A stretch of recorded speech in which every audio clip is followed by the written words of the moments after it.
大家好，今日係4月15號啦。離上次防蟲咧，到依家咧亦都有7天啦吓，所以今晚又嚟打蟲同埋打葉面肥。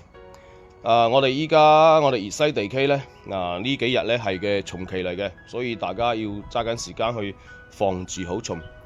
依家咧就係打咩咧？我今晚就打羅蟲、甩蟲塵、格維綠蟲本。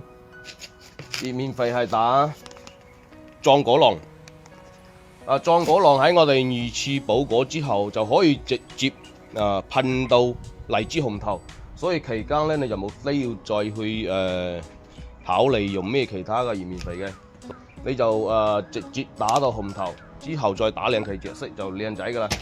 一包係兌水1000斤嘅，30斤水係加15克或者17毫升。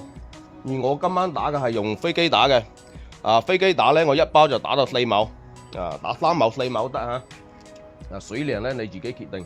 而我咧今晚係打40斤水，即係20升。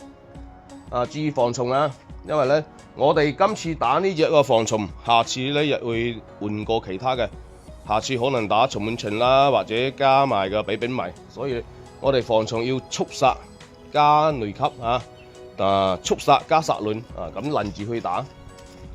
再有一個比較黏篤嘅問題，我哋想要防治好帝字蟲，咁咧我就要定期1個星期咁，我哋就要去打蟲我哋特別係人工打蟲，我哋首先用嗰個槍頭首先打士頭，再打士頂呢啲咧已經係好快會落果噶啦好快會2次分水。